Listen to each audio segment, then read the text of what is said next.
Good morning. I'm Lee Jamison, and this is the 175th installment of The Bible in a Year. Today's reading is out of Job, chapters 1 and 2, and out of Acts, chapter 7, verses 22 through 43.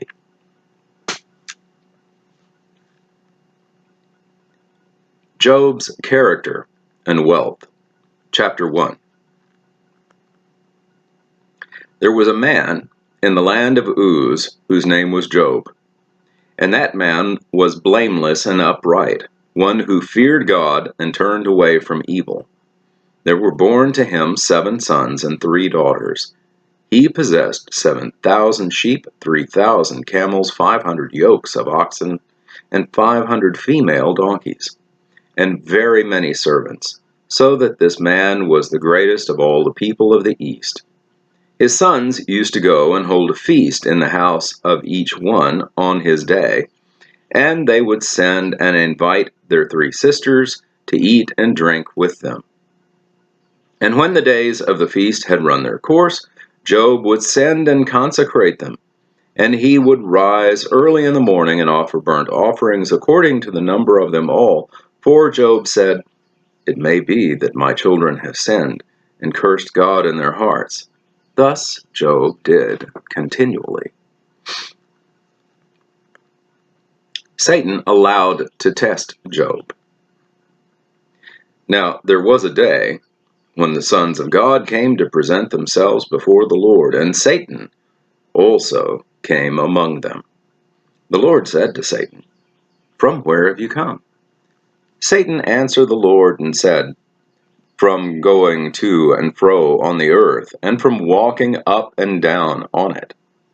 And the Lord said to Satan, "Have you considered my servant Job, that there is none like him on the earth, a blameless and upright man who fears God and turns away from evil?" Then Satan answered the Lord and said, "Does Job fear God for no reason?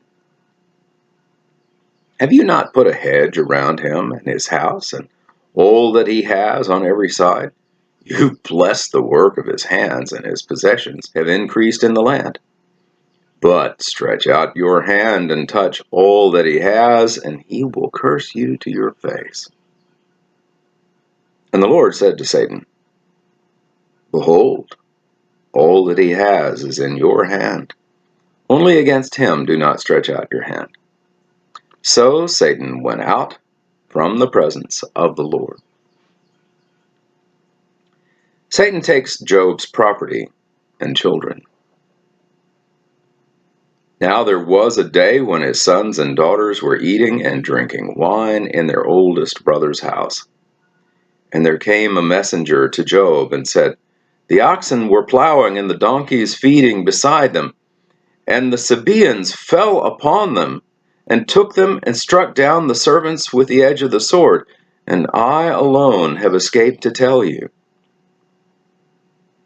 While he was yet speaking, there came another and said, "The fire of God fell from heaven and burned up the sheep and the servants and consumed them, and I alone have escaped to tell you."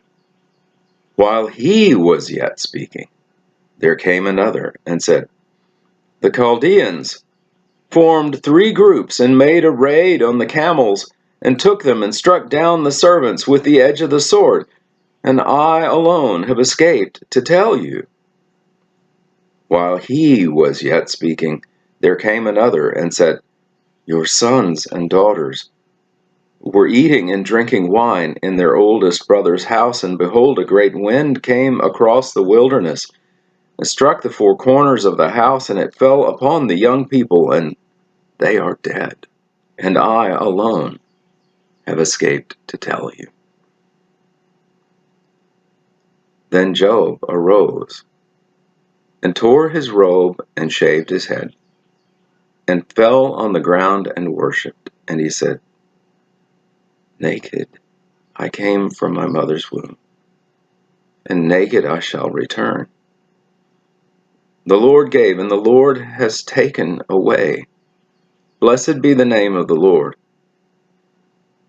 In all this, Job did not sin or charge God with wrong. Satan attacks Job's health. Chapter 2. Again, there was a day when the sons of God came to present themselves before the Lord, and Satan also came among them to present himself before the Lord. And the Lord said to Satan, "From where have you come?" Satan answered the Lord and said, "From going to and fro on the earth, and from walking up and down on it." And the Lord said to Satan, "Have you considered my servant Job, that there is none like him on the earth, a blameless and upright man who fears God and turns away from evil? He still holds fast to his integrity, though you incited me against him to destroy him without reason." Then Satan answered the Lord and said, "Skin for skin. All that a man has he will give for his life. But stretch out your hand and touch his bone and flesh, and he will curse you to your face." And the Lord said to Satan, "Behold, he is in your hand. Only spare his life." So Satan went out from the presence of the Lord and struck Job with loathsome sores from the sole of his foot to the crown of his head. And he took a piece of broken pottery with which to scrape himself, while he sat in the ashes. Then his wife said to him, "Do you still hold fast to your integrity? Curse God and die." But he said to her, "You speak as one of the foolish women would speak.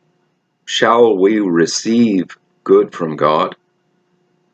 And shall we not receive evil?"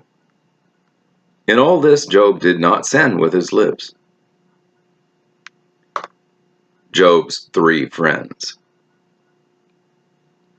Now, when Job's 3 friends heard of all this evil that had come upon him, they came each from his own place.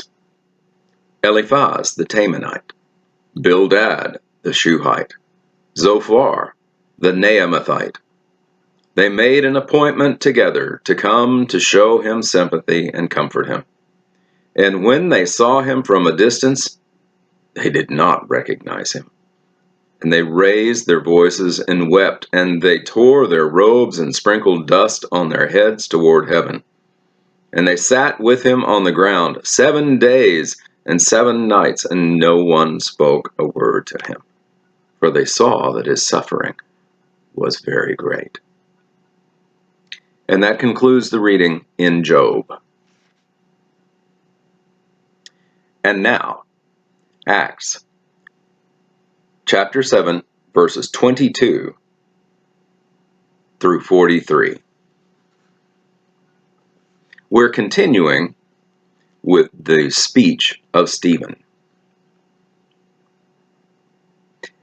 And Moses was instructed in all the wisdom of the Egyptians, and he was mighty in his words and deeds. When he was 40 years old, it came to his heart to visit his brothers, the children of Israel. And seeing one of them being wronged, he defended the oppressed man and avenged him by striking down the Egyptian. He supposed that his brothers would understand that God was giving them salvation by his hand, but they did not understand. And on the following day he appeared to them as they were quarreling and tried to reconcile them, saying, "Men, you are brothers. Why do you wrong each other?" But the man who was wronging his neighbor thrust him aside, saying, "Who made you a ruler and judge over us? Do you want to kill me as you killed the Egyptian yesterday?" At this retort, Moses fled and became an exile in the land of Midian, where he became the father of 2 sons. Now, when 40 years had passed, an angel appeared to him in the wilderness of Mount Sinai. in a flame of fire in a bush. When Moses saw it, he was amazed at the sight, and he drew near to look. There came the voice of God. I am the God of your fathers, the God of Abraham, and of Isaac, and of Jacob. And Moses trembled, and did not dare look.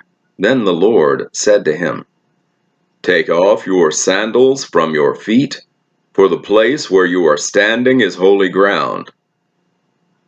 I have surely seen the affliction of my people who are in Egypt, and have heard their groaning, and I have come down to deliver them.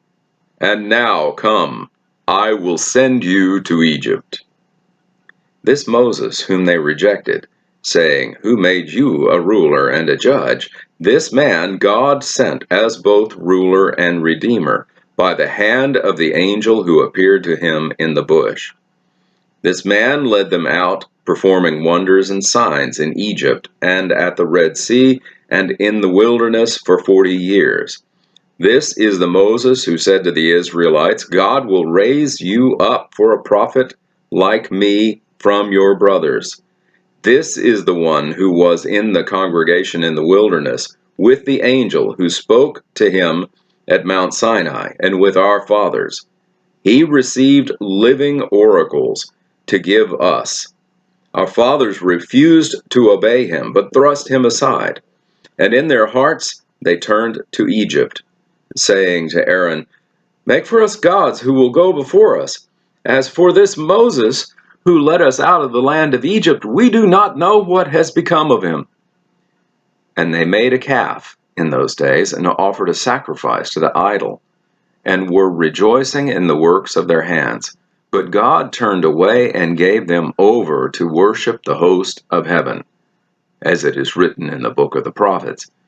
Did you bring to me slain beasts and sacrifices during the 40 years in the wilderness, O house of Israel? You took up the tent of Moloch, and the stars of your god Rephan, the images that you made to worship, and I will send you into exile beyond Babylon. And that concludes the reading in Acts. Thank you for watching this video all the way to the end. To gain a wider audience for this series of videos, I ask a few favors of you. First, please like the video and subscribe to the channel. You can also click on a bell icon, and that will make sure that you receive notifications when new videos come out. Then, if you have comments or questions, even if they're critical, I want to hear from them. Be civil, of course. The YouTube algorithm rewards videos that receive audience participation. So I appreciate your input. You are a part of this channel as well. Thank you, and have a blessed day.